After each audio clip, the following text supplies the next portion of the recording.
డీలిమిటేషన్పై తమిళనాడులో నేడు కీలక భేటీ జరగనుంది. డీఎంకే ఈ సమావేశం నిర్వహిస్తుంది. తమిళనాడు సీఎం స్టాలిన్ నేతృత్వంలో దక్షిణాది రాష్ట్రాల నేతల అఖిలపక్ష సమావేశం జరగనుంది. ఈ సమావేశం చెన్నైలోని ఐటీసీ గ్రాండ్ చోలా హోటల్లో ఉదయం 10 గంటల నుంచి మధ్యాహ్నం 12 గంటల వరకు జరగనుంది. సీఎం రేవంత్ రెడ్డితో పాటు టీపీసీసీ అధ్యక్షుడు మహేష్ కుమార్ గౌడ్ కూడా ఈ పర్యటనలో ఉన్నారు. ఈ సమావేశం లోక్సభ నియోజకవర్గాల పునర్విభజన ప్రక్రియపై దక్షిణ రాష్ట్రాల ఆందోళనలు అనుమానాలపై చర్చించడానికి ఏర్పాటు చేశారు. ఈ ప్రక్రియ జనాభా ఆధారంగా జరిగితే దక్షిణ రాష్ట్రాల పార్లమెంటు సీట్ల సంఖ్య తగ్గే అవకాశం ఉందని, దీనివల్ల వాటి ప్రాతినిధ్యం తగ్గుతుందని ఆందోళన వ్యక్తమవుతుంది.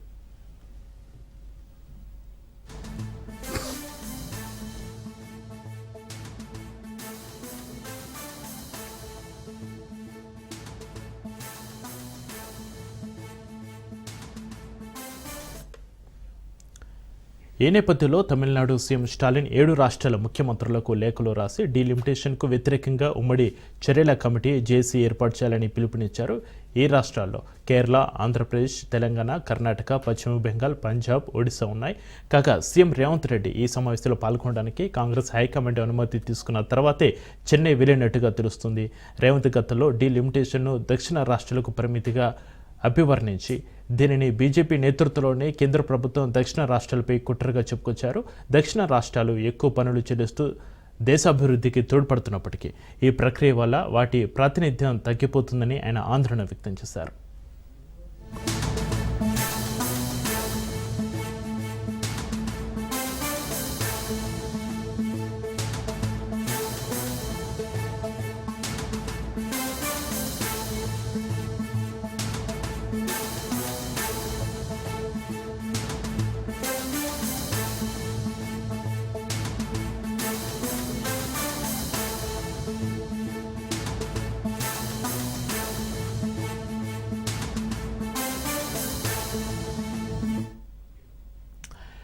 ఈ సమావేశంలో Kerala CM Pinarayi Vijayan, Punjab CM Bhagwant Mann, Karnataka deputy CM DK Shivakumar, BJD నుంచి ప్రతినిధులు హాజరవుతారని తెలుస్తుంది.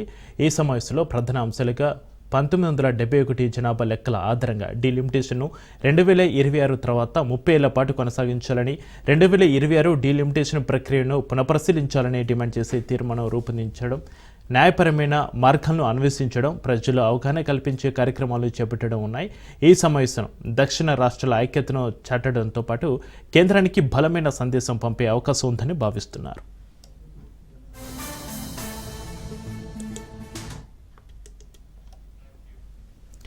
డీలిమిటేషన్పై తమిళనాడులో నేడు కీలక భేటీకి సంబంధించి మా ప్రతినిధి రాజిరెడ్డి ఫోన్ లైన్ అందిస్తారు. రాజిరెడ్డి,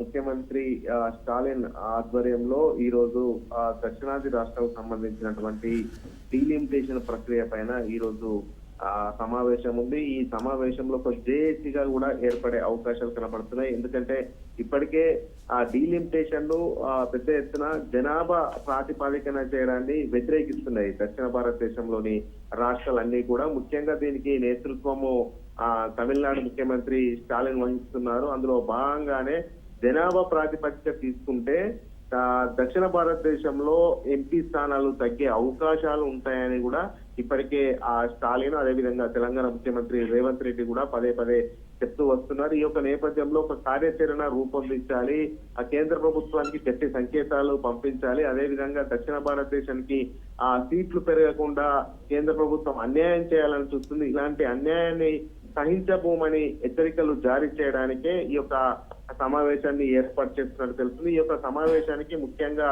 తెలంగాణ నుంచి తెలంగాణ ముఖ్యమంత్రి రేవంత్ రెడ్డి ఇప్పటికే తమిళనాడు బయలుదేరారు. అదేవిధంగా ఇటువైపు తెలంగాణ నుంచి కాంగ్రెస్ తో పాటు బీఆర్ఎస్ కూడా వెళ్ళింది. బీఆర్ఎస్ నుంచి వర్కింగ్ ప్రెసిడెంట్ కేటీఆర్ కూడా ఈ యొక్క సమావేశాన్ని హాజరు కాబోతున్నారు. అదేవిధంగా కేరళ ముఖ్యమంత్రి పినరయి విజయన్ హాజరు కాబోతున్నారు. పంజాబ్ సీఎం భగవంత్ మాన్ హాజరు కాబోతున్నారు. Karnataka deputy CM DK Shivakumar, అదేవిధంగా బీజేడీ నుంచి ప్రతినిధులు కూడా హాజరు కాబోతున్నారు. మొత్తానికి చూసుకున్నట్టయితే ఈ యొక్క జనాభా ప్రాతిపదికన డీలిమిటేషన్ చేస్తే దక్షిణ భారతదేశంలో ఉన్నటువంటి రాష్ట్రాలకు ఎంపీ సీట్లు తగ్గే అవకాశం ఉంటుంది. అదేవిధంగా నార్త్ ఇండియన్స్ డామినేషన్ పెరిగే అవకాశం ఉంటుంది. దక్షిణ భారతదేశము అభివృద్ధి కుంటుపడే అవకాశం ఉంటుంది. వీటన్నిటికీ కూడా గ్రహించే స్టాలిన్ ఈ యొక్క అఖిలపక్ష సమావేశము పెడుతున్నట్టు తెలుస్తుంది. ఈ యొక్క సమావేశానికి దక్షిణ భారతదేశంలో ఉన్నటువంటి అన్ని కీలక పార్టీలు కూడా వెళ్తున్నాయి.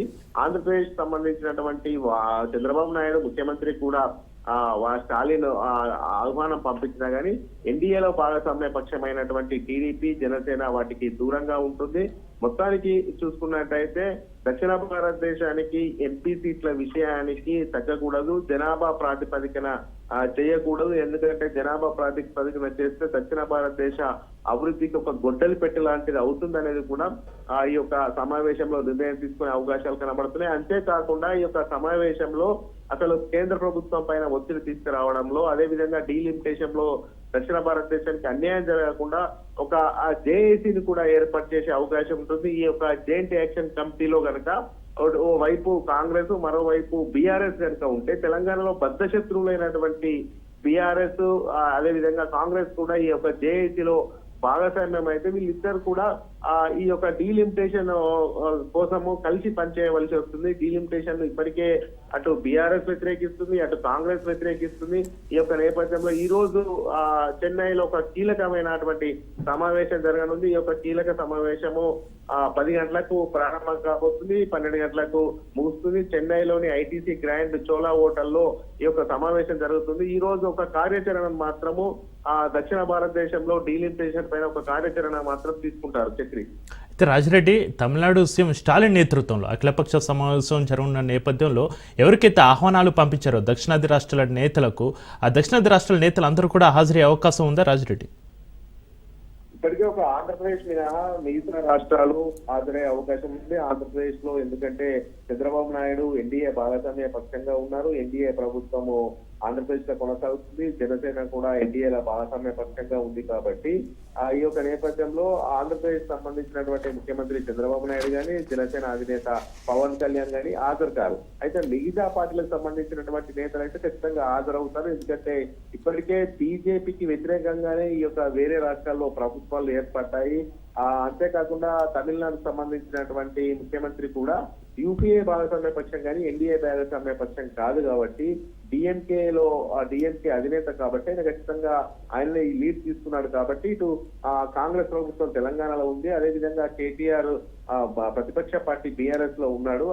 అదే విధంగా సిపిఎం నుంచి కేరళ ముఖ్యమంత్రి పినరాయి విజయన్ హాజరు కాబోతున్నారు. కాబట్టి వీళ్ళంతా కూడా హాజరవుతున్నారు. ఒక ఆంధ్రప్రదేశ్ రాష్ట్రం తప్ప మిగతా వాళ్ళు కూడా హాజరు కాబోతున్నారు. ఎందుకంటే ఆంధ్రప్రదేశ్ లో ఎన్డీఏ భాగస్వామ్య పక్షంగా అధికారంలో ఉంది. కాబట్టి ఎన్డీఏ కూటమిలో భాగస్వామి అటు ఓవైపు టీడీపీ, ఓవైపు జనసేన. కాబట్టి ఈ రెండు పార్టీలు మినహా మిగతా పార్టీలన్నీ కూడా హాజరు కాబోతున్నారు. ఈ రోజు భవిష్యత్ కార్యాచరణను ప్రకటించబోతున్నారు. ఎందుకంటే దక్షిణాదికి ఈ యొక్క డీలిమిటేషన్ జనాభా ప్రాతిపదికన చేస్తే అన్యాయం జరుగుతుంది. జనాభా ప్రాతిపదికన చేయకూడదు. జనాభా ప్రాతిపదికన చేస్తే దక్షిణ భారతదేశం మొత్తం అన్యాయానికి గురి అయ్యే అవకాశం ఉంటుంది. ఎందుకంటే దక్షిణ భారతదేశంలో జనాభా ప్రాతిపదికన చేస్తే ఇక్కడ ఉన్నటువంటి జనాభా తగ్గిపోయింది. కాబట్టి పెను ప్రమాదం ఏర్పడే అవకాశం ఉంటుంది. అంతేకాకుండా ఉత్తర భారతదేశానికి, దక్షిణ భారతదేశానికి ఆంతర్యం పెరిగే అవకాశం ఉంటుంది. దక్షిణ భారతదేశం నుంచి కూడా పెద్ద ఎత్తున ఇక్కడ నుండి పన్నులు కేంద్రానికి కడుతున్నాం. అంత పన్నులు మళ్ళీ తిరిగి కూడా అభివృద్ధికి ఈ రాష్ట్రాలకు ఇవ్వడం లేదు.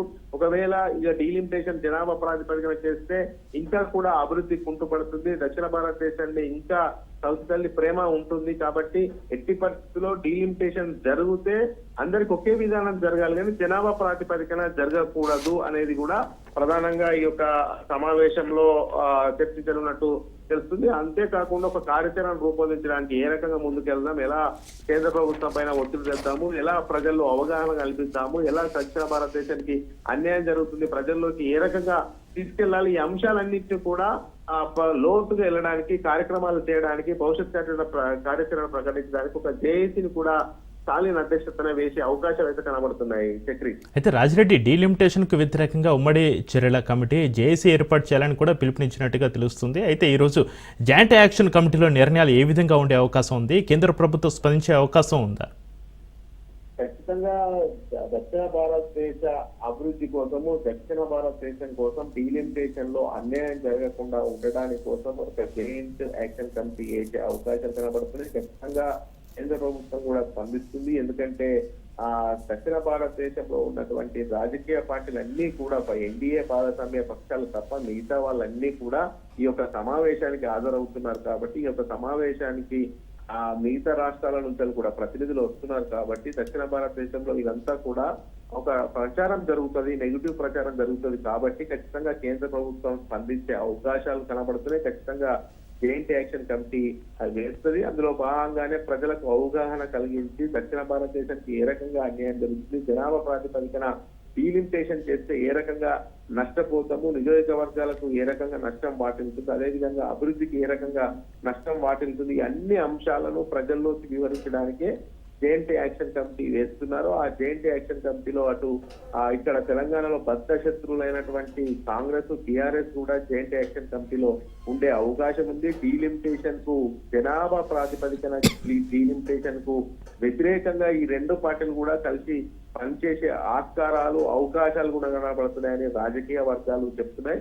మొత్తానికి చూసుకున్నట్టయితే డీలిమిటేషన్ వ్యతిరేకిస్తూ జనాభా ప్రాతిపదికన చేయొచ్చని ఇప్పటికే తెలంగాణ రాష్ట్ర ముఖ్యమంత్రి రేవంత్ రెడ్డి కూడా పలుమార్లు స్పష్టం చేశారు. ఈ యొక్క నేపథ్యంలోనే కాంగ్రెస్ జాతీయ నాయకత్వం కూడా అనుమతిస్తుంది ఈ యొక్క దక్షిణ భారతదేశ డీలిమిటేషన్ స్టాలిన్ అధ్యక్షతన జరుగుతున్నటువంటి సమావేశానికి వెళ్ళవలసిందిగా అనుమతి ఇవ్వడంతో మహేష్ కుమార్ గౌడ్ పిసిసి అధ్యక్షుడు వెళ్లారు. అదేవిధంగా కర్ణాటకలో కూడా కాంగ్రెస్ ప్రభుత్వం ఉంది కాబట్టి అక్కడ డిప్యూటీ సీఎం డికే శివకుమార్ కూడా వెళ్లారు. మొత్తానికి ఈ యొక్క కార్యాచరణ అనేది ఈ రోజు జరగబోతుంది. ఈ రోజు భవిష్యత్ కార్యాచరణ చేయబోతున్నారు. ఏ రకంగా జనాభా ప్రాతిపదికన డీలిమిటేషన్ వస్తే ఏ రకంగా వ్యతిరేకించాలి, ఏ రకంగా ఉద్యమం చేయాలి, ఏ రకంగా ప్రజలను జాగృతం చేయాలనే అంశాలపైన చర్చించే అవకాశాలు కనబడుతున్నాయి. Right, thank you Rajireddy.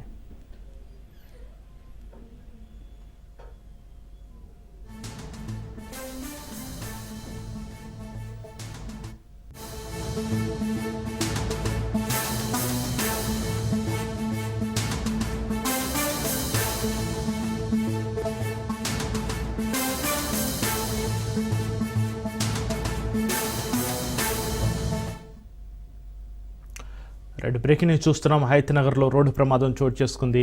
ఈ ప్రమాదంలో అడిషనల్ డీసీపీ బాబ్జీ ప్రాణాలు కోల్పోయారు. లక్ష్మారెడ్డి పాలెం వద్ద వాకింగ్ చేస్తుండగా ఆయన ఈ ప్రమాదానికి గురయ్యారు. అడిషనల్ డీసీపీ వాకింగ్ చేస్తున్న సమయంలో అటుగా వెళ్తున్న ఆర్టీసీ బస్సు బలంగా ఢీకొట్టింది. దీంతో బాబ్జీ స్పాట్లోనే మృతి చెందారు. తెలంగాణ డీజీపీ ఆఫీసులో అడిషనల్ డీసీపీ బాబ్జీ విధులు నిర్వర్తిస్తున్నారు.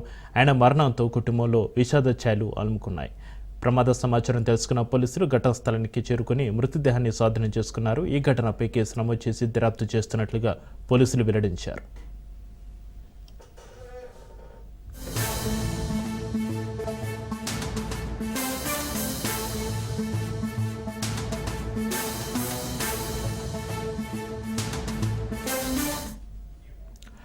హైతనగర్లో రోడ్డు ప్రమాదం చోటు చేసుకుంది. ఈ ప్రమాదంలో అడిషనల్ డీసీపీ బాబ్జీ ప్రాణాలు కోల్పోయారు. లక్ష్మారెడ్డి పాలెం వద్ద వాకింగ్ చేస్తుండగా ఆయన ఈ ప్రమాదానికి గురయ్యారు. అడిషనల్ డీసీపీ వాకింగ్ చేస్తున్న సమయంలో అటుగా వెళ్తున్న ఆర్టీసీ బస్సు బలంగా ఢీకొట్టింది. దీంతో బాబ్జీ స్పాట్లోనే మృతి చెందారు. తెలంగాణ డీజీపీ ఆఫీసులో అడిషనల్ డీసీపీ బాబ్జీ విధులు నిర్వర్తిస్తున్నారు. ఆయన మరణంతో కుటుంబంలో విషాద ఛాయలు అలుముకున్నాయి. ప్రమాద సమాచారం తెలుసుకున్న పోలీసులు ఘటనా స్థలానికి చేరుకుని మృతదేహాన్ని స్వాధీనం చేసుకున్నారు. ఈ ఘటనపై కేసు నమోదు చేసి దర్యాప్తు చేస్తున్నట్లుగా పోలీసులు వెల్లడించారు.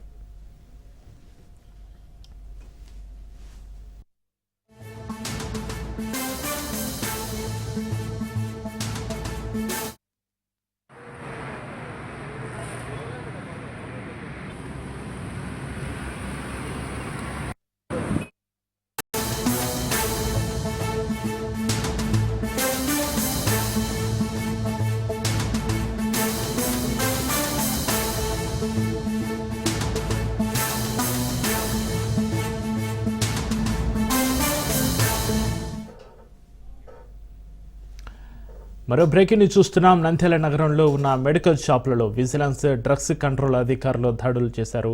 పట్టణంలోని ఆంధ్ర, న్యూ వెంకటేశ్వర, షణ్ముఖ మెడికల్ షాపులతో పాటు ఇతర షాపులు విస్తృత తనిఖీలు నిర్వహించారు అధికారులు. అధికారుల దాడులతో మెడికల్ షాపుల యజమానులు అప్రమత్తమయ్యారు.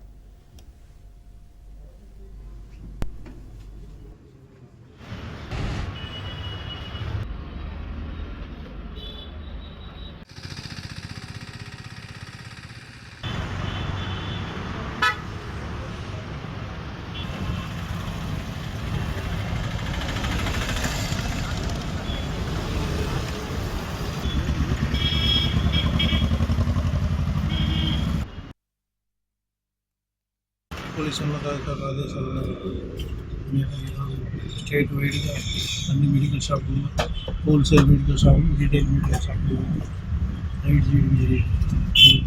అందులో భాగంగా నంద్యాల కూడా రైడ్ చేస్తున్నాం. ఇప్పటివరకు ఒక 4 షాపులు చేస్తున్నాం, 5వ షాపు. వీటిలో కూడా వైలేషన్స్ ఉన్నాయి. ఎక్స్పైర్డ్ డ్రగ్స్ కూడా ఎక్స్పైర్డ్ డ్రగ్స్ అవి దొరికినాయి. లైసెన్స్ అవి ఉన్నాయా లేవా, ఏమైనా బ్యాన్ డ్రగ్స్ ఏమైనా ఉన్నాయా అన్నీ చెక్ చేస్తాం. ఇంకా చెక్ చేసేది అయిపోయింది కదా.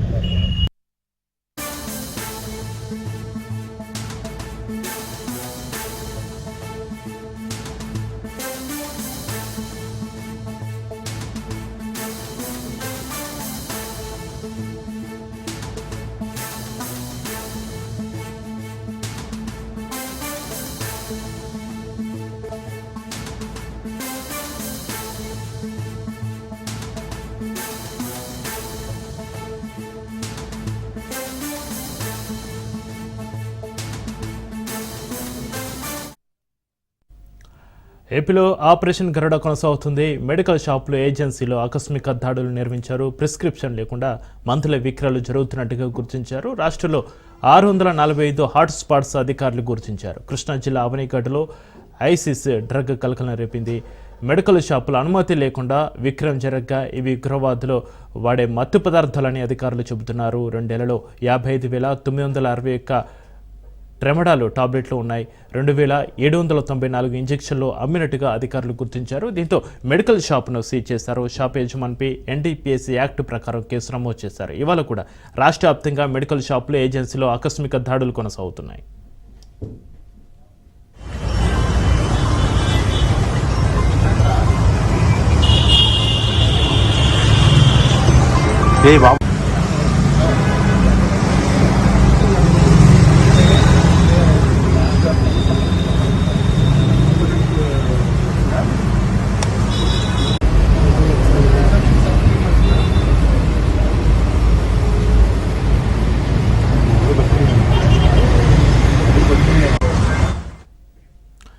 బ్రేకింగ్ న్యూస్ చూస్తున్నాం. ఏపీలో ఆపరేషన్ గరుడ కొనసాగుతుంది. మెడికల్ షాపులు, ఏజెన్సీలో ఆకస్మిక దాడులు నిర్వహించారు. ప్రిస్క్రిప్షన్ లేకుండా మందుల విక్రయాలు జరుగుతున్నట్టుగా గుర్తించారు. రాష్ట్రంలో 645 హాట్ స్పాట్స్ అధికారులు గుర్తించారు. కృష్ణా జిల్లా అవనిగడ్డలో ఐసీసీ డ్రగ్ కలకలం రేపింది. మెడికల్ షాపులు అనుమతి లేకుండా విక్రయం జరగగా ఇవి ఉగ్రవాదులు వాడే మత్తు పదార్థాలు అని అధికారులు చెబుతున్నారు.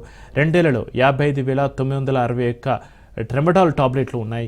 2,794 ఇంజెక్షన్లు అమ్మినట్టుగా అధికారులు గుర్తించారు. దీంతో మెడికల్ షాప్ను సీజ్ చేశారు. షాప్ యజమానిపై ఎన్డీపీఎస్ యాక్ట్ ప్రకారం కేసు నమోదు చేశారు. ఇవాళ కూడా రాష్ట్ర వ్యాప్తంగా మెడికల్ షాపుల, ఏజెన్సీలో ఆకస్మిక దాడులు కొనసాగుతున్నాయి.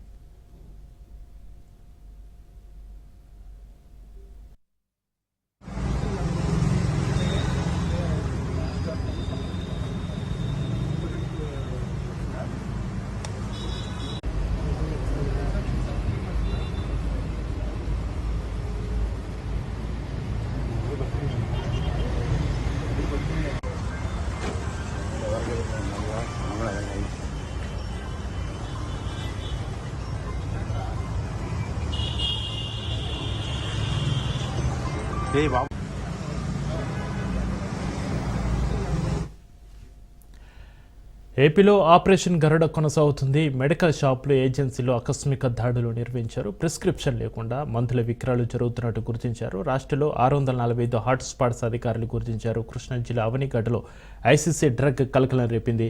మెడికల్ షాపులో అనుమతి లేకుండా విక్రయం జరగగా ఇవి ఉగ్రవాదులు వాడే మత్తు పదార్థాలని అధికారులు చెబుతున్నారు. 2 ఏళ్లలో 55,961 ట్రెమడాల్ టాబ్లెట్లు ఉన్నాయి. 2,794 ఇంజెక్షన్లు అమ్మినట్టుగా అధికారులు గుర్తించారు. దీంతో మెడికల్ షాప్ను సీజ్ చేశారు. షాప్ యజమానిపై ఎన్డీపీఎస్ యాక్ట్ ప్రకారం కేసు నమోదు చేశారు. ఇవాళ కూడా రాష్ట్ర వ్యాప్తంగా మెడికల్ షాపులు, ఏజెన్సీలో ఆకస్మిక దాడులు కొనసాగుతున్నాయి.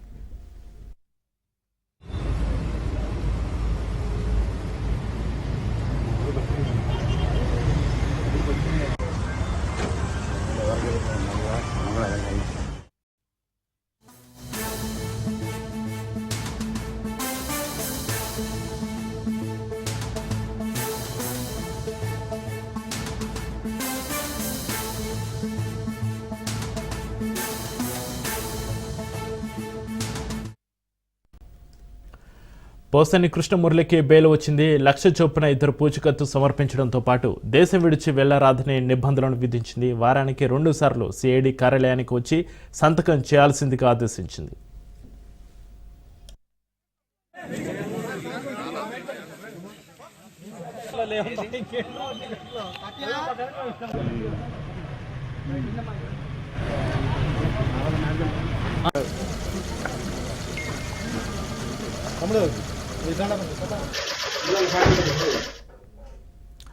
ఇవాళ పోసాని విడుదలయ్యే అవకాశం ఉంది. బెయిల్ పేపర్లో రావడంతో లేట్ కావడంతో నిన్న పోసాని విడుదల కాలేదు. ప్రస్తుతం గుంటూరు జైల్లో పోసాని రిమాండ్ ఖైదీగా ఉన్నారు. మరోవైపు పోసాని విడుదల విషయంలో వైసీపీ అనుమానాలు వ్యక్తం చేస్తుంది. ఏ క్షణంలో పీటీ వారెంట్తో ఏ స్టేషన్ పోలీసులు వస్తారో అని చెబుతుంది. ప్రస్తుతానికి ఎలాంటి కేసులు లేవని న్యాయవాదులు చెబుతున్నారు.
పోసాని కృష్ణమురళికి బెయిల్ వచ్చింది. 1,00,000 చొప్పున ఇద్దరు పూచికత్తు సమర్పించడంతో పాటు దేశం విడిచి వెళ్లరాదనే నిబంధనలు విధించింది. వారానికి 2 సార్లు సిఐడి కార్యాలయానికి వచ్చి సంతకం చేయాల్సిందిగా ఆదేశించింది.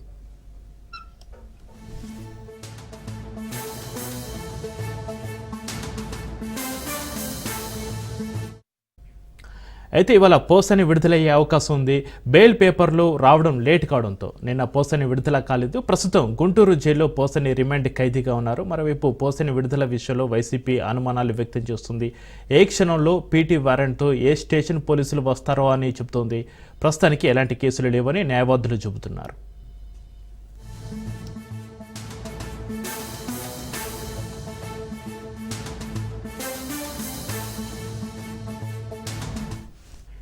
తెలంగాణలో నీటి సమస్యలు పెరుగుతున్నాయి. ఎండలు పెరుగుతున్న కొద్దీ నీటి వినియోగం పెరుగుతుంది. దీంతో నీటి లభ్యత తగ్గుతుంది. ప్రాజెక్టులు నిండిపోతున్న రైతులకు సాగునీరు అందడం లేదు.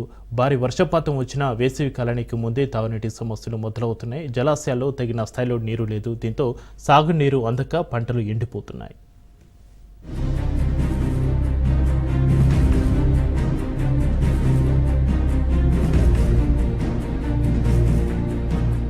ఉమ్మడి మహబూబ్నగర్ జిల్లాకు జీవనాధారం జూరాల ప్రాజెక్టు. తెలంగాణలోకి ప్రవేశించిన తర్వాత కృష్ణానది మీద నిర్మించిన తొలి ప్రధాన ప్రాజెక్టుగా జూరాల ప్రాధాన్యత సంతరించుకుంది. ప్రతి ఏటా వందలాది టీఎంసీల వరద ఎక్కడ చేరినా సాగునీరు సరఫరాలో మాత్రం ప్రభుత్వం పూర్తిగా విఫలమవుతుందనే విమర్శలు వస్తున్నాయి. ప్రాజెక్టులో నీటి నిల్వలు ప్రస్తుతం డెడ్ స్టోరేజ్ స్థాయికి చేరుకున్నాయి. దీంతో వేసవికాలం ఇంకా మొదలవక ముందే తాగునీటి సమస్యలు ఎదురవడం ఆందోళన కలిగిస్తుంది. తెలంగాణ ప్రాంతానికి తలమానికంగా ఉన్నటువంటి కృష్ణానది ప్రాంతంలో ఏర్పాటు చేసిన మొట్టమొదటి డ్యాం జూరాల ప్రాజెక్టు ఇక్కడ ఉంది.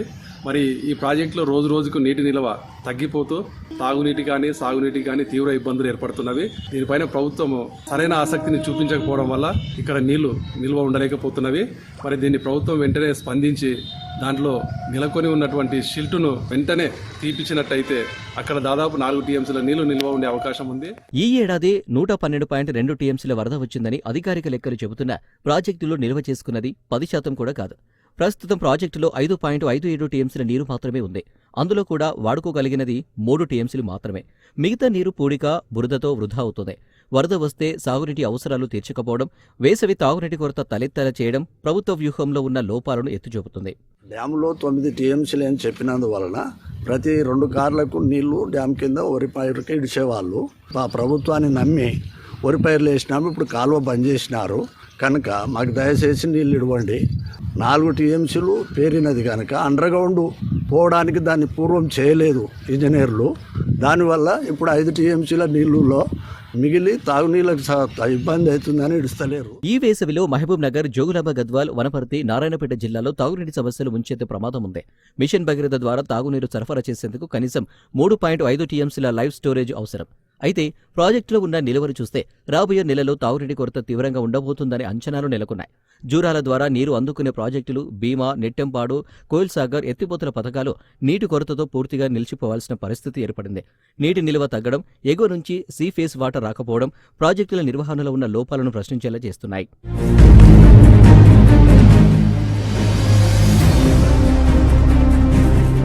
కృష్ణానది మీదుగా ఎగువన ఉన్న నారాయణపూర్ రిజర్వాయర్ పరిధిలో కూడా వారబందీ అమలవుతుంది. దీని ప్రభావం జూరాలపై తీవ్రంగా పడింది. అంతేకాదు, కర్ణాటక ప్రభుత్వం సీఫేస్ నీటి విడుదల తగ్గించడంతో జూరాలకు చేరాల్సిన నీటిలో భారీ లోటు ఏర్పడింది. దీనికి తోడు కర్ణాటక రోడ్డు, బ్యారేజీలు నిర్మించడం, ఎగువనే ఎక్కువగా నీటి నిల్వ చేసుకోవడం వల్ల తెలంగాణకు రావాల్సిన వాటా నీరు తగ్గిపోతుంది. తెలంగాణ ప్రభుత్వం కర్ణాటక సీఎంని కలిసి 5 టీఎంసీల నీటిని విడుదల చేయాలని విజ్ఞప్తి చేసిన ఆ ప్రభుత్వం 4 టీఎంసీలకు మాత్రమే అంగీకరించడంతో పరిస్థితి ఆగమ్య గోచరంగా మారింది. పైన కర్ణాటక రాష్ట్రంలో అక్కడి ప్రభుత్వము నారాయణపూర్ డ్యామ్ కావచ్చు, లేదంటే ఆల్మట్టి డ్యామ్ ద్వారా వాళ్ళు కావలసినంత ఎత్తులు పెంచుకొని కావలసినంత నీళ్లను నిల్వ ఉంచుకుంటున్న మన ప్రభుత్వము, మన తెలంగాణ ప్రాంత నాయకులు మాత్రము దీన్ని పట్టించుకోకపోవడం వల్ల ఇది రైతులకు తీవ్ర శాపంగా మారింది. కాబట్టి దీన్ని వెంటనే ప్రభుత్వము చర్యలు తీసుకొని యుద్ధ ప్రాతిపదికన దీన్ని చేపట్టినట్టయితే రైతులకు న్యాయం చేసిన వాళ్ళు అవుతారని మేము ప్రభుత్వాన్ని డిమాండ్ చేస్తూ వెంటనే తక్షణ చర్యలు చేపట్టాలని కోరుతున్నాం. ఒకవైపు ప్రాజెక్టులో నీటి నిల్వలు తక్కువగా ఉంటే మరోవైపు ప్రాజెక్టు నిర్వహణలో జాప్యం వల్ల రోజు వేల క్యూసెక్ల నీరు వృధాగా పోతుంది. అయినా అధికారులు పట్టించుకోకపోవడం మరింత ఆందోళన కలిగిస్తుంది. జూరాల ప్రాజెక్టుకు 64 క్రస్ట్ గేట్లు ఉండగా అందులో 12 గేట్ల నుంచి నీరు లీక్ అవుతుంది. ఈ లీకేజీ వల్ల రోజుకు 1000 నుండి 1500 క్యూసెక్ల నీరు దిగువకు వృధాగా పోతుంది. 2021లో 12 కోట్లతో టెండర్లు పిలిచి రిపేరు పనులు ప్రారంభించినా ఇప్పటి వరకు 30% మాత్రమే పూర్తయ్యాయి. మిగతా 8 గేట్లకు మరమ్మతులు అవసరమైనా ఇప్పటి వరకు పనులు ప్రారంభించలేదని విశ్వసనీయ సమాచారం. మాకు 4 ఎకరాల పొలం ఉంది. మేము యాసకన నీళ్ళు ఇస్తామనే దానికి నారలు పోసుకుంటాము. మళ్ళీ ఏమి వాటర్ రావు, సరిగా ఆడదారి పంటలు వేసుకున్నారంటే ఆడదారి పంటలు పండవు. ఇవి ఇప్పుడు వరకు నీళ్లు ఇంకా భయపడి నారలు మొత్తం అంతా ఎండిపోయాయి. వానాకాలంలో నీళ్లు ఫుల్గా ఉన్నాయి. నీళ్లు వృధాగా ఇడిచిపెట్టినప్పుడు తర్వాత మళ్ళీ దానికి డ్యాము అది ఏదో రిపేర్లు ఉన్నాయి అని చెప్పి గేట్లు ఇది ఉన్నాయని చెప్పి దాంట్లో కారిపోయినాయి అని చెప్పి ఇప్పుడు కర్ణాటక నుంచి కూడా వాళ్ళు హైట్ పెంచుకునడంలో మనకు తక్కువైపోయినాయి. మళ్ళీ మన కర్ణాటక నుంచి 4 టీఎంసీలు నీళ్లు ఇడిపిస్తామని చెప్పి మాట్లాడినారు. తాగే పరిస్థితులు లేవు.